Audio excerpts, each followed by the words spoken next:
Greetings, friends. I want to talk about using a notebook or writing in public. Are you a threat to the Hivemind? There was a video that I saw about half a year ago, and I can't find it now. It's buried in the internet probably, despite some searching in depth on YouTube where I had seen it originally. The guy's channel name was something like Analog Steve or something along those lines. I think it had the word analog in it.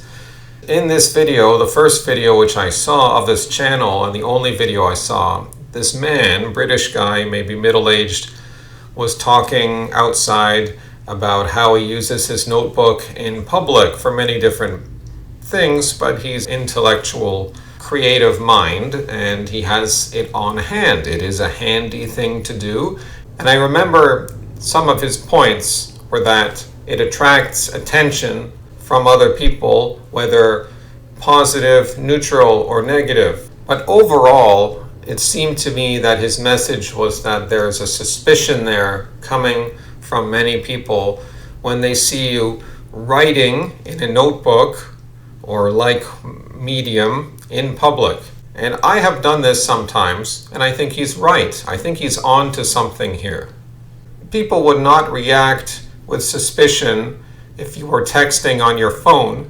Something about physically writing on paper is perceived as a threat. It makes sense. They want to see what you're writing.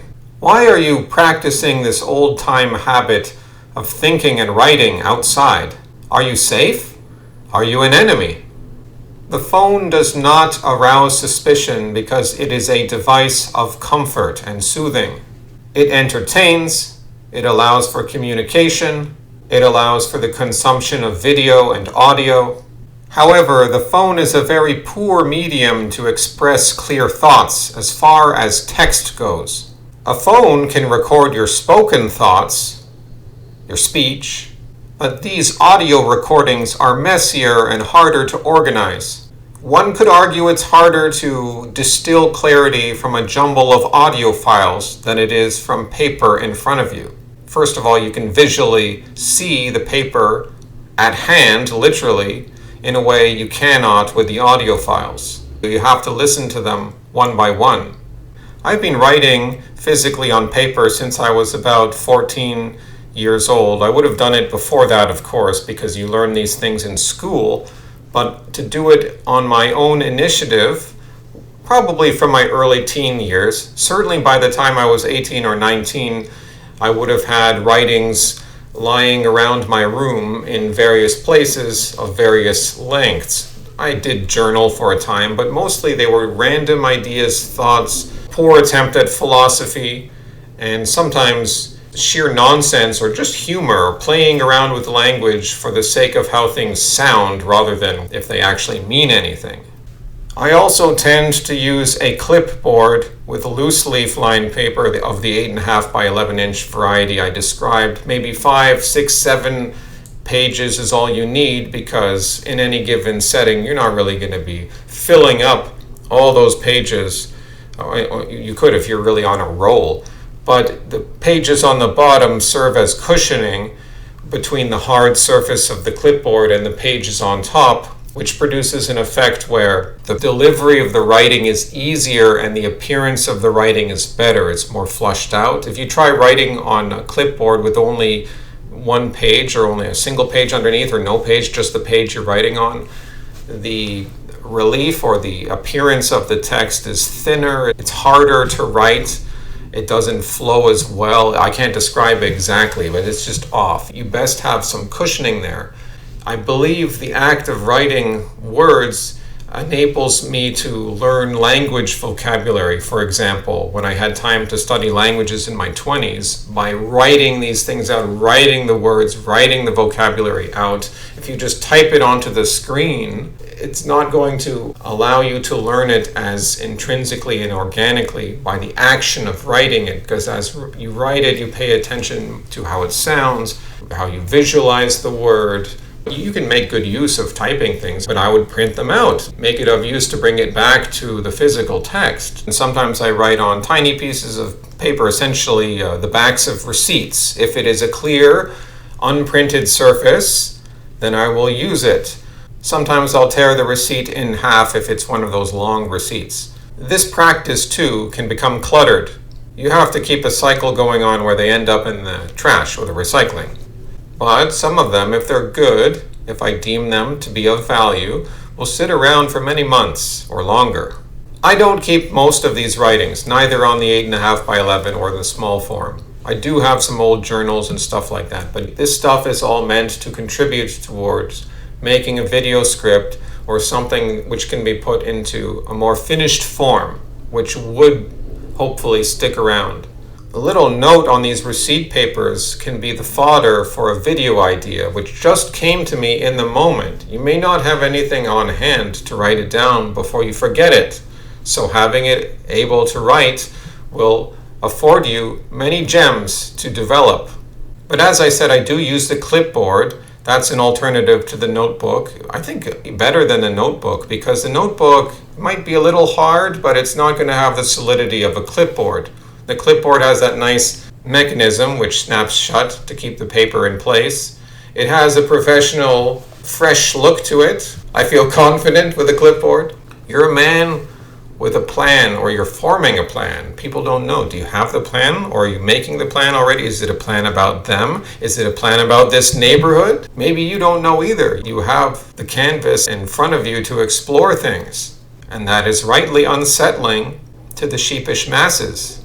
I have had my clipboard at work for over a year, or since I began in the current position where I'm in the inventory there. And it would make sense to have a clipboard because I'm already making lots of notes regarding incomplete orders, because I'll have multiple orders under my responsibility at a time, and what's missing for this order, when is this order due? Basically, those pieces of information I have to keep track of, because if anything's missing, I have to make sure that it gets completed on time. So I'll already have these personal notes, work-related personal notes, as a legitimate excuse to be writing, standing there writing, and no one could question why I'm writing something down. I have good reason to do it, and it serves my job. However, during times at work when it's slow, as often does happen, although we've been pretty busy for half a year, but again, we've had periods where it got slow, and there's really not too much to do at a given time.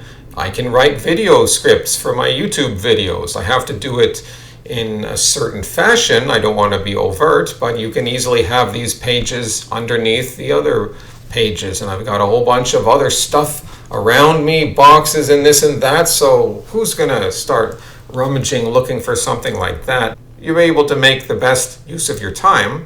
I wouldn't be able to write that on a phone or type that stuff out. It makes sense to write it with a pen. The act of writing will make you halfway remember what you want to say when you get time to film the video.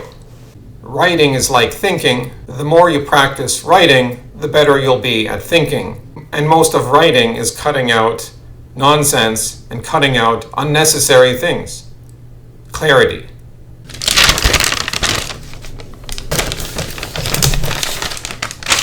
This returns us to the question of the thinker, the person with an intellect, being a threat to the global village, to use Marshall McLuhan's term.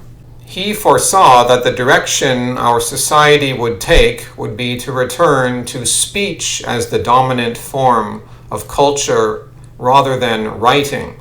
That is to say, a society where communication more and perhaps fully becomes dominated by speech, by the sound, rather than the text, the word. Now, I would say that writing has always been a private mental activity, although perhaps that's not exactly true, because the Bible, for example, was used in liturgy, communally. That's how it was read. But when we think of books, and when we think of private correspondence in centuries past, this was a private mental activity. One would be writing notes for oneself or having correspondence by the post with another individual, and it would just be you and them communicating, or at least a few people communicating with a few other people. And this relied on a passage of weeks or months for their letters to arrive. This took patience. This involved a capacity for reflection and thought, which is not present in the global village.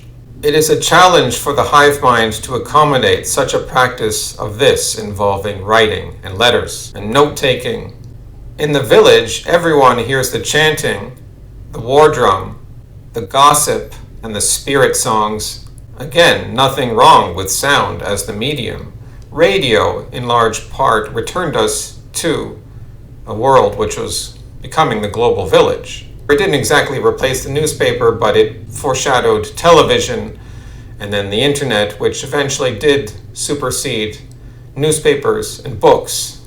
But when the medium of sound, of oral communication, becomes totalizing, it stifles thought. It stifles the capacity for thought. It stifles the ability of people to resist following evil. Hasta luego, amigos.